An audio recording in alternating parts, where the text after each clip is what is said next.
do it for the pedestrian, the short story that we read last week. Okay, now what we're going to do is we're going to read a new story. It's called Among the Hidden. It's a novel. Okay, so open that up. Okay, it looks like this. Make sure you go to the first page. Okay, chapter 1, which is here, page 6. All right, so I'm going to read this. As soon as I'm done reading this, you guys are going to go on to Socrative, and you are going to take a quiz. Okay, remember the code for Socrative is 2037AEC7. Okay. All right, so I'm going to read this. As I'm reading it, I'm going to ask you guys to kind of focus and pay attention to what's going on. He saw the first tree shudder and fall far off in the distance. Then he heard his mother call out the kitchen window, "Luke, inside, now." He had never disobeyed the order to hide. Even as a toddler, barely able to walk in the backyard's tall grass, he had somehow understood the fear in his mother's voice. But on this day, the day they began taking the woods away, he hesitated. He took one extra breath of fresh air scented with clover and honeysuckle, and coming from far away pine smoke. He laid his hoe down gently and savored one last moment of feeling warm soil beneath his bare feet. He reminded himself, "I will never be allowed outside again. Maybe never again as long as I live." He turned and walked into the house as silently as a shadow. Notice this is a simile here. Okay, so this is kind of strange. You have this character of Luke who's being yelled at to come inside, and he knows that he's never going to be allowed to go outside again. Okay, this is a bit strange. "Why?" he asked at supper table that night. It wasn't a common question in the Garner house. There were plenty of hows. How much rain did the backfield get? How'd the planting go? Even what did Math do with the 5/16 wrench? What's Dad gonna do about that busted tire? But why wasn't considered much worth asking. Luke asked again, "Why did you have to sell the woods?" Luke's dad harumphed and paused in the midst of shoveling forkfuls of baked potatoes in his mouth. "Told you before, we didn't have a choice. The government wanted it. You can't tell the government no." Mother came over and gave Luke's shoulder a reassuring squeeze before turning back to the stove. They had defied the government once with Luke. That had taken all the defiance they had in them, maybe more. So defiance is not listening. "We wouldn't have sold the woods if we hadn't had to," she said, ladling out thick tomatoey soup. "The government didn't ask us if we wanted houses there." She pursed her lips as she slid the bowls of soup onto the table. Now I should be able to tell that she's upset. There's a couple of reasons for why. The fact that she's saying the government didn't ask us, and the fact that she's pursing her lips kind of shows me that she's not happy. "But the government's not going to live in the houses," Luke protested. At 12, he knew better. But sometimes he still pictured the government as a very big, mean, fat person, 2 or 3 times as tall as an ordinary man who went around yelling at people, "Not allowed," and "Stop that."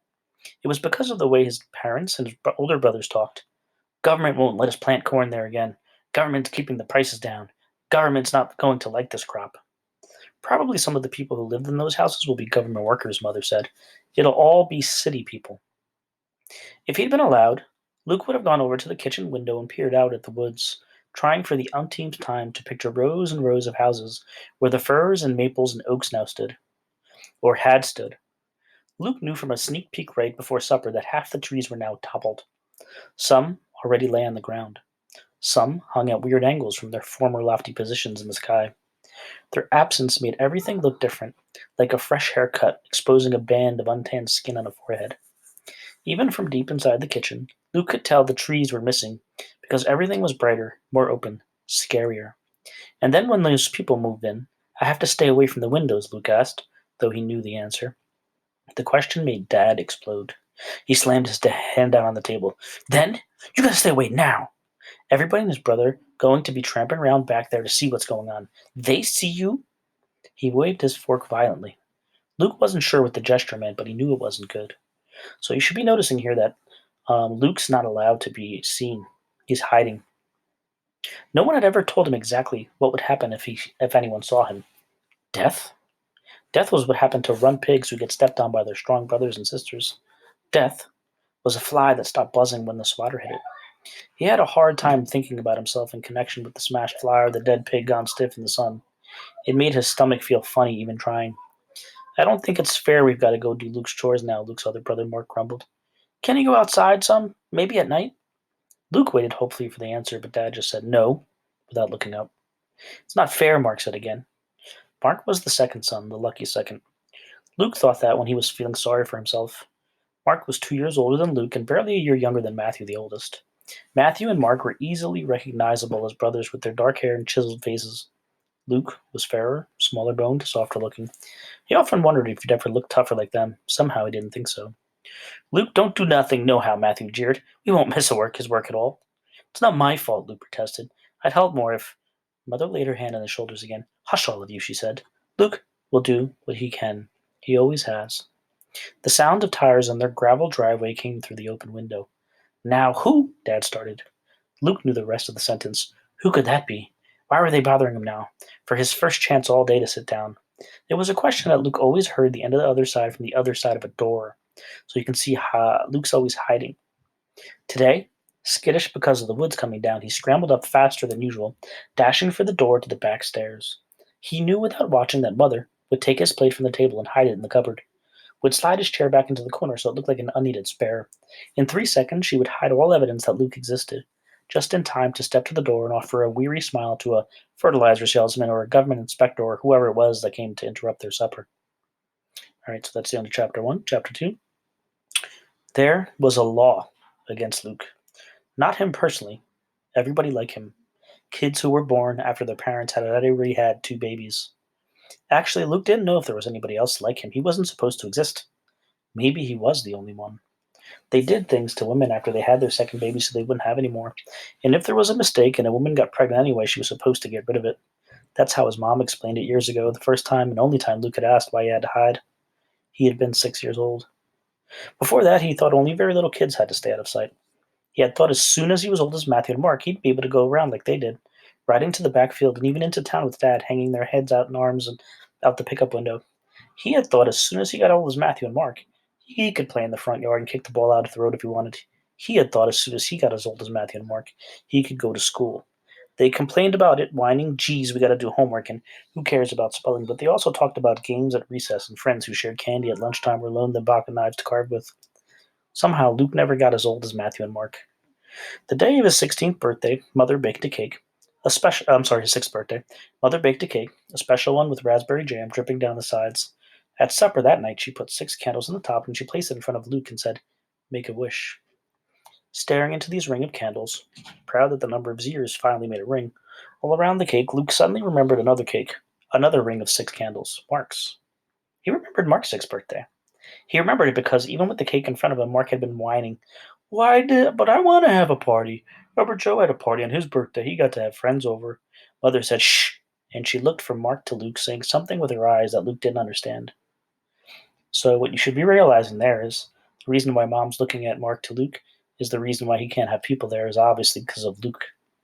Startled by the memory, Luke let out his breath. 2 of his candles flickered and one went out. Matthew and Mark laughed. You ain't getting that wish, Mark said. Baby can't even blow out candles. Luke wanted to cry. He had forgotten even to make a wish. And if he hadn't been surprised, he would have been able to blow out all 6 candles. He knew he could have. Then he would have gotten, oh, he didn't know, a chance to ride into the town in a pickup truck, a chance to play in the front yard, a chance to go to school. Instead, all he had was the strange memory that couldn't be right. Surely Luke was thinking about Mark's 7th birthday, or maybe his 8th. Mark couldn't have known Robert Joe when he was 6 because he would have been hiding then, like Luke. Luke thought about it for 3 days. He trailed along behind his mother as she hung washout on the line, made strawberry preserves, scrubbed the bathroom floor. Several times he started to ask, How old do I have to be before people can see me? But something stopped him every time. Finally, on the 4th day, after Dad, Matthew, and Mark scraped back their chairs from the table and headed out the barn, Luke crouched to the kitchen side window, one he wasn't supposed to look out because people driving at night might catch his face. He tilted his head to the side and he raised up just enough that his left eye was above the left level of the windowsill. He watched Matthew and Mark running in the sunlight, the tops of their hog boots thumping against their knees. They were in full sight of the whole world, it seemed, and they didn't care. They were racing to the front of the barn and not the one side of one of the backyard, and Luke always had to use it because it was hidden from the road. Luke turned around and he slid to the floor out of sight. Matthew and Mark never hide, did they? He asked. Mother was scraping the remains of scrambled eggs out of the skillet. She turned her head and looked at him carefully. No, she said. Then why do I? She dried her hands, left the sink, something Luke almost never had seen her do if there were still dirty dishes to be washed. She crouched beside him and smoothed his hair back from his forehead. Oh, Lukey, do you really want to know? Isn't it enough to know things are just different for you? He thought about that. Mother was always saying he was the only one who would ever sit on her lap and cuddle. She still read bedtime stories to him, and he knew Matthew and Mark thought he was sissified. Was that what she meant? But he wasn't younger. He'd grow up. Wouldn't he be like them then? With unusual stubbornness, Luke insisted, I want to know why I'm different. I want to know why I have to hide. So Mother told him. Later, he wished he'd asked more questions, but at that time, it was all he could do to listen to what she told him. He felt like he was drowning in the flow of her words. It just happened, she said. You just happened. And what we wanted you. I wouldn't even let your dad talk about getting rid of you. Luke pictured himself as a baby, left in a cardboard box by the side of a road somewhere the way said people used to do with kittens, back when people were allowed to have pets, but maybe that wasn't what Mom went. The law hadn't been around long then, and I'd always wanted lots of kids. Before, I mean. Getting pregnant with you was like a miracle. I thought the government would get over this foolishness, maybe even in time before you were born, and then I'd have a new baby to show everyone. So you can kind of see here there's obviously a law that's permitting the amount of kids that people can have. But you didn't, Luke managed to say. You hid me. His voice sounded strangely hoarse, like it belonged to someone else. Mother nodded. Once I started showing, I didn't go anywhere. Wasn't hard to do. Where do I go anyway? I didn't let Matthew and Mark leave the farm for fear that they say something. I didn't even say anything about you in the letters to Mom or sister. I wasn't really scared then. It was just superstition. I didn't want to brag. I thought I'd go to the hospital to give birth. I wasn't going to keep you secret forever. But then what? Luke asked. Mother wouldn't look at him. Then they started running all that on the TV about the population police. How the population police had always ways to find of everything. How they do anything to enforce the law. Luke glanced towards the hulking TV in the living room. He wasn't allowed to touch it. Was that why? And your dad started hearing rumors in towns about other babies? Luke shivered. Mother was looking far off into the distance to where the rows of new corn plants met the horizon. I always wanted a John, too, she said. Matthew, Mark, Luke, John, bless the bed that I lay on. But then I thank the Lord that I have you at least in. It worked out hiding, hasn't it? The smile she offered him was wobbly. He felt he had to help her. Yeah, he said. Somehow after that, he didn't mind hiding so much anymore. Who wanted to meet strangers anyway? He wanted to go to school where, if Matthew and Mark were believed, the teachers yelled, the other boys would double cross you if you didn't watch out. He was special. He was secret. He belonged at home. Home where his mother always let him have the first piece of pie because he was there and the other boys were away. Home where he could cradle the new baby pigs in the barn, climb the trees at the edge of the woods, throw snowballs at the posts of the clothesline. Home where the backyard always beckoned, always safe and protected in the house and the barns and the woods, until they took the woods away. So you should see here that he's kind of used to being able to at least be outside, but now he can't do that anymore.